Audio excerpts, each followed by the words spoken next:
everyone, and welcome back to another episode of the Tea Time Chat. Today, in this video, we're going to talk about life in the 50s and how everything that they did and everything that had happened built and created the American dream. So first, we're going to start off with what happened in the 50s.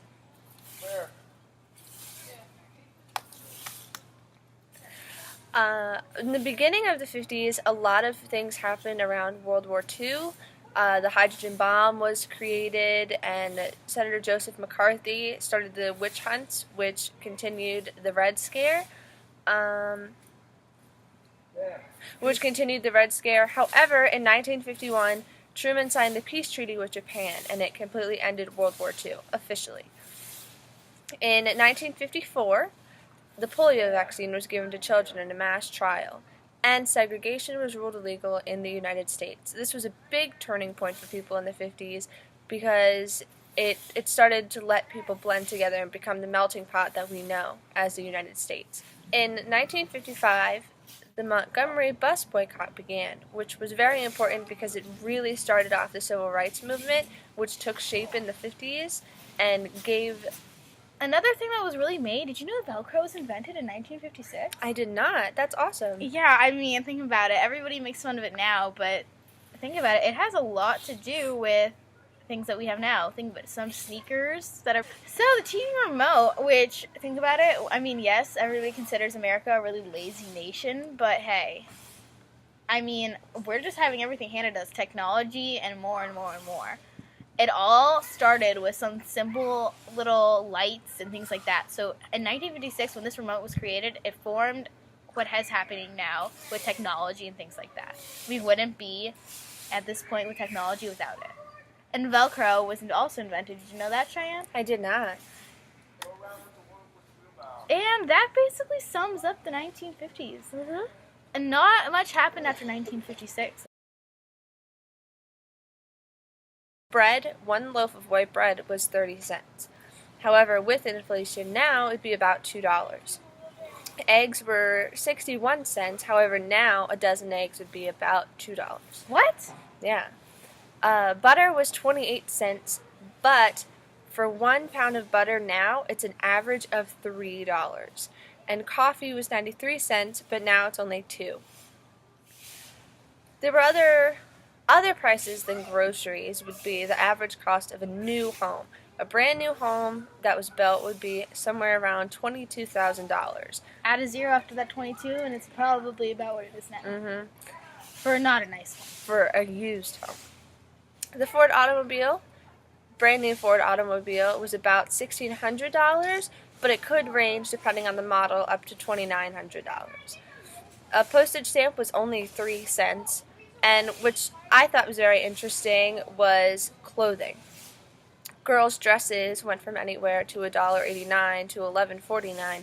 However, you could buy a dress now from $20 to $50. To even more than that. Think for about wedding dresses. For the same quality. Also, boys' sweaters and button-ups range from $1.97 to $9.95, which cost, with the price of wool and fabric materials, would be a lot more today. Hey, you know, a lot of these companies had to have people working for them, so let's talk about jobs. So, jobs for men usually were blue-collar jobs, mechanics, plumbers, bus drivers, warehouse workers, construction workers. Some men even worked in offices, but they were always in the department. Men were not secretaries. It was still a very sexist society, so men wouldn't do, quote-unquote, women's work. But for some, it really just made an impact. So for women, like I said, they were living in a sexist society, so they didn't have many jobs available to them, but some of them were secretaries, teachers, household workers, sales clerks, bank tellers, and dispatchers. It's actually still common today. Many people think that everything's equal, but it's really not. I mean, yes, has it improved?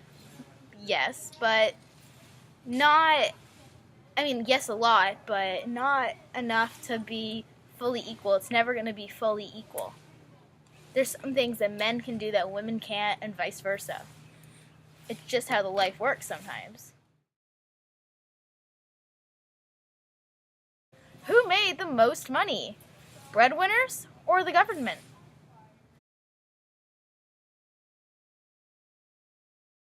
Men were the breadwinners in a family, and they made most money in a society.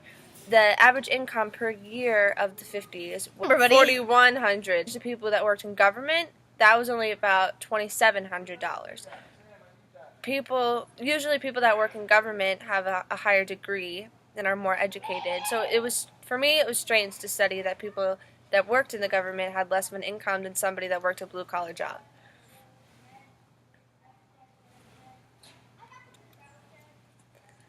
Now, most people ask the age-old question, what do you want to be happy? Citizens usually want to enjoy their life and have money and such, but the 50s is really different. Hannah, can you explain? Well, Cheyanne, the war has just ended. Veterans and women fitting back to their niche in society. The country was starting to become more of a melting pot. Different races were mixing together, and now that segregation was outlawed, people were becoming a better nation. They were trying to take part in this nation that is great. After the war, the scare of communism swept the country. Everyone accused everyone else of being a communist, and that was the Red Scare, as we talked about earlier, for the witch hunts. Cheyanne, do you have anything to add about people being happy? Well, I know there was a lot of popular movies and TV shows that people watched.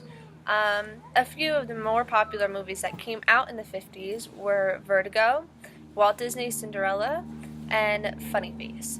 These were all popular movies, and to me it was strange because they're all very different types of movies. They all have different themes. They're not all similar. They're not all just happy movies. They have a lot of different meanings and themes to them that people seem to enjoy. Popular music. My personal favorite was Jailhouse Rock by Elvis Presley, the one and only king. Popular television shows. Did you know I Love Lucy came out from 51 to 57? I did not. But I did know that the Mickey Mouse Club was on TV from 55 to 59. That one was not very long. It's a personal favorite. It was my personal favorite. Leave It to Beaver, which started at near the end of the 50s, but hey, it ended in the early 60s, so it couldn't be that good. But like I was saying before, the Mickey Mouse Club is not Mickey Mouse Clubhouse. It's a whole new thing. Oh my god. Younger generation's clothing. Young adults had more of a quote-unquote free style compared to adults. The men of the younger generation wore greaser outfits, including leather jackets, jeans, and sneakers. Young women wore poodle skirts. I was trying to hold it in because I was being super serious. Young women wore poodle skirts, tight-fitting blouses. A more casual look would be a tight blouse or sweater. Adult clothing styles. So women transferred from simple dresses to poodle skirts and bold patterns. Toward the end of the decade, the women started wearing pants and belts. Men wore suits for work. They had neutral colors. They also wore hats to work, which was almost considered a stable garment. For leisure, they wore button-up shirts and slacks, so men had a so-called preppy style. The American dream for men was always on a steady incline in the 50s. They were being sent off to war, and the entire nation supported them. Men always had support, and they were always known as the better gender. After the war, men were sent back to work and had the same opportunities to climb the ladder of success. For women, the American dream was starting to pick up speed at the beginning of World War II. As men were being sent to war, women had to work in the factories because no one else could. This is the first spark of feminism in the country. The United States government just outlawed segregation, which is very important because it brought the country back into the melting pot that everybody knows as it is. However, people were still severely mistreating ethnic groups, especially African Americans. In the 50s, small revolutions like Rosa Parks on the bus gave way to the civil rights movement, which is very important in this time. People wanted to know that it didn't matter who you were, what you did, that you were the same, and that people had the same opportunity to grow and the same opportunity to be a true American. And this is really what you see in the 50s.